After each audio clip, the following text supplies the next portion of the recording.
Trump ने एक बार फिर भारत को धमकी दी है। ट्रंप ने कहा है कि अगर यूक्रेन में जंग नहीं रुकी तो इसके नतीजे भारत को भुगतने होंगे। अमेरिका के अलास्का में 15 अगस्त को ट्रंप और पुतिन अहम मीटिंग करने वाले हैं, लेकिन मीटिंग से पहले ही अमेरिकी वित्त मंत्री स्कॉट बेसेंट ने भारत पर सेकेंडरी टैरिफ बढ़ाने की बात कही। पाकिस्तानी वक्त के मुताबिक प्रेसिडेंट ट्रंप और अमेरिका के सदर प्रेसिडेंट ट्रंप और रूसी सदर पुतिन के दरमियान एक मीटिंग हो रही है अमेरिकी रियासत अलास्का में, और वो बड़ी अहम मीटिंग है।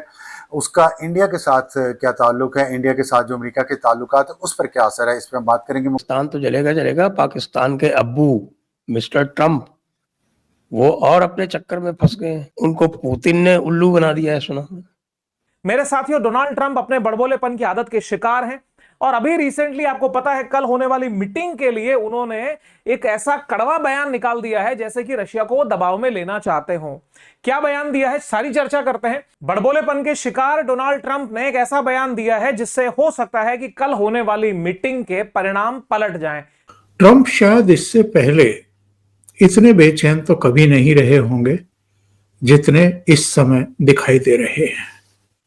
उनकी पेशानी पर जो पसीने दिखाई दे रहे हैं, जो बेचैनी दिखाई दे रही है, वो ये बताती है कि पुतिन के साथ अलास्का में जो उनकी बैठक होने जा रही है उसके नतीजे को लेकर के, उसके परिणामों को लेकर के वो किस कदर परेशान है। जानते हैं कि आजकल अमेरिका के सदर डोनाल्ड ट्रंप और इंडिया के प्राइम मिनिस्टर नरेंद्र मोदी जो है उनके दरमियान एक कोल्ड वॉर चल रही है, एक सर्द जंग चल रही है। इसमें जो डोनाल्ड ट्रंप हैं वो बार बार स्टेटमेंट भी दे रहे हैं, वो इंडिया पे टैरिफ्स भी आयद कर रहे हैं, लेकिन दूसरी तरफ जो मोदी साहब हैं वो खामोश हैं और इंडिया की जो अपोजिशन है वो बार बार पूछ रही है कि मोदी साहब आप खामोश क्यों हैं, लेकिन उन्होंने चुप का रोज़ा अभी तक नहीं तोड़ा।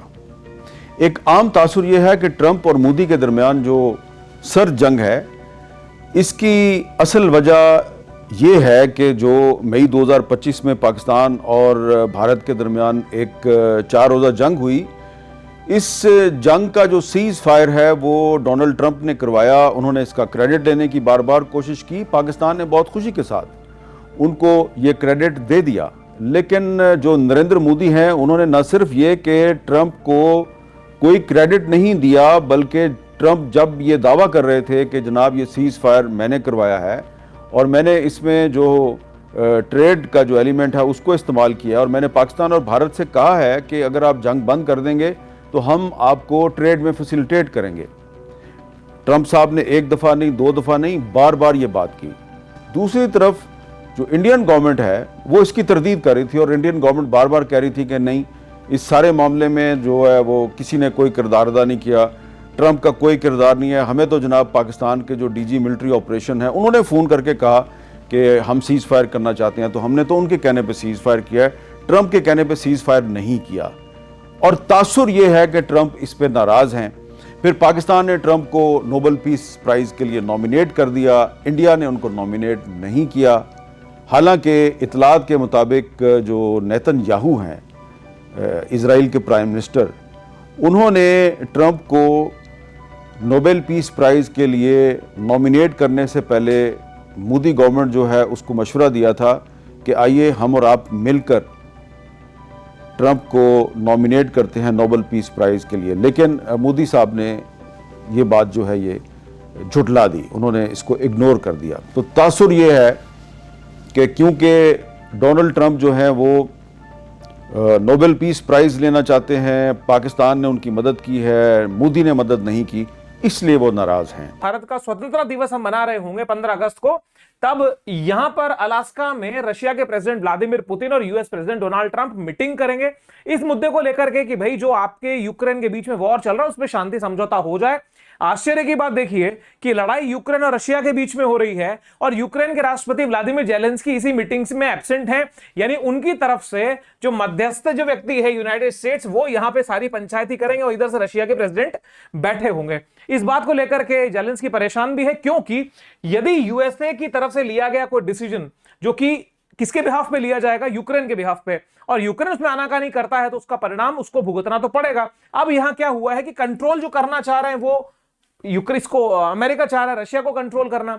अब जब शांति समझौते के ऊपर जब ये बैठ रहे हैं तो भाई ऐसी क्या बात है, यदि ये समझौते को माने तो ठीक, नहीं माने तो ठीक। लेकिन सर हो क्या गया कि यहां पे रशिया ने जब 2-3 दिन पहले एक बयान जारी किया कि हाँ जी हम तैयार हैं, हम ये समझौता कर लेंगे, शांति समझौता हो जाएगा, लेकिन हमें ईस्टर्न यूक्रेन चाहिए। ये वॉल स्ट्रीट जर्नल ने इसको पब्लिश किया था और बड़ा ही जिसको बोलते हैं ना कि तहलका मचाने वाली खबर ये थी।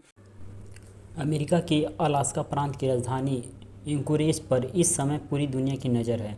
यहाँ 15 अगस्त को अमेरिकी राष्ट्रपति डोनाल्ड ट्रंप और रूसी राष्ट्रपति व्लादिमीर पुतिन के बीच 6 साल बाद आमने सामने शिखर वार्ता होने जा रही है। यह बैठक न सिर्फ रूस यूक्रेन युद्ध में संभावित युद्ध विराम की उम्मीद जगाती है, बल्कि अमेरिका रूस संबंधों के भविष्य और आर्कटिक सहयोग जैसे अहम मुद्दों को भी बताती है। ट्रंप ने खुद को वैश्विक पीसमेकर के रूप में पेश करते हुए भरोसा जताया है कि पुतिन और यूक्रेन के राष्ट्रपति ज़ेलेंस्की दोनों शांति के लिए तैयार हैं। लेकिन अमेरिकी राष्ट्रपति डोनाल्ड ट्रंप और रूस के राष्ट्रपति व्लादिमीर पुतिन के बीच अलास्का में होने वाली इस अहम मुलाकात को भी अमेरिका ने भारत और ट्रैफिक वार से जोड़ दिया है। और अमेरिकी वित्त मंत्री स्कॉट बेसेंट ने धमकी दी है कि अलास्का में राष्ट्रपति ट्रंप की रूसी राष्ट्रपति व्लादिमीर पुतिन के साथ होने वाली बैठक के नतीजों के आधार पर वाशिंगटन भारत पर सेकेंडरी टैरिफ और बढ़ा सकता है। बेसेंट ने बुधवार को ब्लूमबर्ग से बातचीत में कहा, हमने रूसी तेल खरीदने पर भारत पर पहले ही सेकेंडरी टैरिफ लगा दिया है। अगर हालात ठीक नहीं रहें तो प्रतिबंध या सेकेंडरी टैरिफ बढ़ाया जा सकता है।